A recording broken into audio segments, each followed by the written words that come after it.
दोस्तों, ये कहानी है एक गांव की, जो गांव से कुछ दूर एक महात्मा का आश्रम था। एक दिन उनके शिष्य ने पूछा, गुरुदेव, क्या मनुष्यों को पूर्व जन्म का कर्ज भी चुकाना पड़ता है? महात्मा ने मुस्कुराते हुए उत्तर दिया और कथा सुनाई। कथा एक ब्राह्मण संतोष की है। वह मेहनती था, परंतु धीरे धीरे धन का लोभी हो गया। उसकी पत्नी रूपाली भी लालची थी। एक बार उनके घर एक साधु आए। संतोष ने बड़ी श्रद्धा से उनकी सेवा की। साधु की लाठी में 400 स्वर्ण मुद्राएं छुपी थी। रात को संतोष और रूपाली ने उन्हें चुरा लिया और उनकी जगह नकली सिक्के रख दिए। आगे क्या हुआ, इस कहानी को अंत तक सुनिए। दोस्तों, आपसे एक गुजारिश है कि इस वीआईपी परिवार को आगे बढ़ाने के लिए एक लाइक और सब्सक्राइब जरूर कीजिएगा। तो आइए सुनते हैं आज की पूरी कहानी। गांव से कुछ दूर एक घना जंगल था, जहां पग पग पर पक्षियों का कलरव और हवा में हरियाली की मिठास थी। इसी जंगल में एक महात्मा का आश्रम स्थित था। उनका व्यक्तित्व ऐसा था कि दूर दूर से लोग उनके पास ज्ञान लेने आते थे। उनका चेहरा शांत और दृष्टि गहरी थी, मानो उन्होंने सारा संसार देखा हो। एक दिन जैसे ही वे उपदेश दे रहे थे, उनके शिष्य ने नतमस्तक होकर पूछा, गुरुदेव, मैं जानना चाहता हूँ, क्या मनुष्यों को अपने पूर्व जन्म का कर्ज भी चुकाना पड़ता है? और मृत्यु के बाद आत्मा के साथ कौन कौन सी चीजें जाती है, जिनका प्रभाव अगले जन्म पर पड़ता है? महात्मा ने हल्की मुस्कान के साथ कहा, भंते, आज तुमने जो प्रश्न किए हैं वे समस्त मानव जाति के कल्याण के लिए महत्वपूर्ण है। हाँ, पूर्व जन्म का कर्ज चुकाना आवश्यक है। मृत्यु के बाद भी कुछ चीजें आत्मा के साथ रहती है और उनका प्रभाव अगले जन्म पर पड़ता है। इसे समझाने के लिए मैं तुम्हें एक कथा सुनाता हूँ।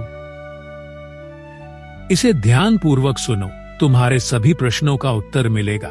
महात्मा ने कथा शुरू की। कहानी एक नगर के ब्राह्मण संतोष की है। संतोष निर्धन पर मेहनती और बुद्धिमान था। समय बीतने पर उसने मेहनत से धन कमाया, लेकिन उसकी लालसा धीरे धीरे बढ़ती गई। पहले धन उसकी दृष्टि में केवल साधन था, पर अब वो उसका स्वामी बन गया। संतोष की पत्नी रूपाली भी धन की लालची थी। उनके घर का माहौल पहले प्रेम और भक्ति से भरा था, अब लोभ और चिंता से घिर गया। संतोष ने कभी सोचा नहीं था कि धन इंसान की अंतरात्मा को इस हद तक बदल देगा।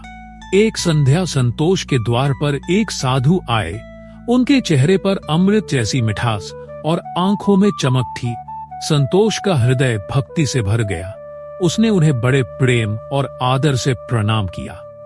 साधु ने देखा कि अब ऐसे भक्तिभाव वाले लोग दुर्लभ हो गए हैं। संतोष ने साधु के स्वागत में कोई कमी नहीं छोड़ी। स्वादिष्ट भोजन तैयार कराया, मिठाइयां बनवाई और घी में डली दाल और सब्जियां परोसी। महात्मा ने संतोष की भक्ति देख हृदय से प्रसन्नता व्यक्त की। रात में संतोष ने साधु की लाठी देखी। अंदर 400 स्वर्ण मुद्राएं छुपी थी। संतोष का मन लालच और भक्ति के बीच बंटा हुआ था। रूपाली ने कहा, लोभ मत रोक, ईश्वर ने इसे तुम्हारे पास भेजा है। अंततः संतोष ने लाठी से मुद्राएं निकाल ली और लोहे के सिक्कों से बदल दिया। अगली सुबह महात्मा संतोष और रूपाली की सेवा स्वीकार कर अपनी यात्रा के लिए हरिद्वार चले गए। संतोष का हृदय डर और बेचैनी से भरा था।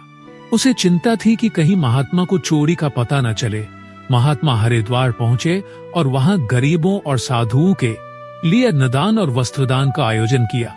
उन्होंने अपने धन से सभी कार्य किए। उनके हृदय में प्रसन्नता थी, जबकि संतोष का मन पहले की तरह डर और लालच में घिरा हुआ था। संतोष के घर संतान का जन्म हुआ। उन्होंने पुत्र का नाम संकेत रखा। संकेत तेज बुद्धि और धर्मपरायण बालक था। 5 वर्ष बाद वह शिक्षा ग्रहण करने आश्रम गया। वहां भी उसका स्वभाव धर्मपरायण और साधु सद्गुणों वाला रहा। संकेत के धर्मप्रिय स्वभाव से संतोष कभी कभी चिंतित होता। उसे समझ नहीं आता कि उसका पुत्र इतनी भक्ति और दया भाव वाला कैसे हो गया। परंतु संकेत अपने स्वभाव से दूसरों की सहायता करने में विश्वास रखता और हमेशा मदद के लिए तत्पर रहता। एक दिन संकेत गंगा तट पर लौटते समय एक बूढ़े व्यक्ति को रोते हुए पाया।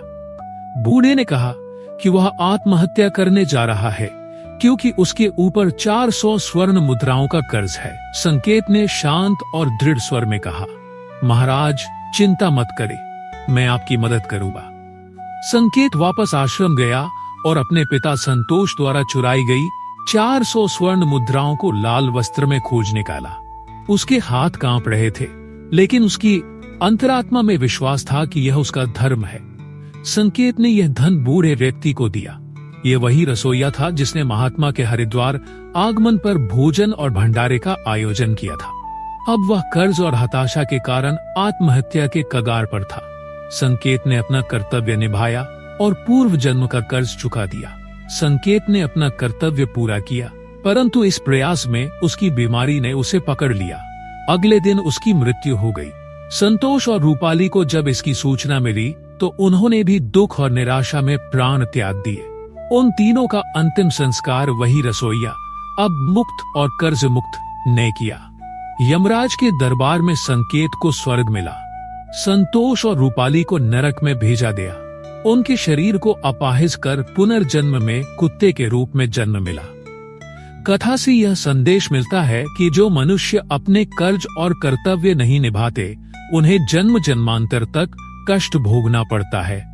महात्मा ने कहा कि मृत्यु के पश्चात 5 चीजें आत्मा के साथ रहती हैं। 1 कामना, इच्छाएं और चाहते। 2 कर्म, अच्छे या बुरे कर्म अगले जन्म को प्रभावित करते हैं। 3 वासना, इच्छाओं का रूप जो मृत्यु के बाद भी आत्मा को प्रभावित करता है। 4 स्मृति, ज्ञान, बुद्धिमान व्यक्ति की स्मृति और ज्ञान। 5 कर्ज, यदि मनुष्य ने कर्ज लिया है तो मृत्यु के बाद भी उसका पीछा नहीं छोड़ता। महात्मा ने कहा कि जीवन में धर्म, भक्ति और कर्तव्य का पालन करना चाहिए। लोभ और लालच के कारण आत्मा भविष्य में पीड़ित हो सकती है। दोस्तों, ये कहानी आपको कैसी लगी कमेंट बॉक्स में जरूर बताइएगा, और अपने परिवार से बहुत प्यार करते हैं तो हर हर महादेव कमेंट बॉक्स में जरूर लिखिएगा।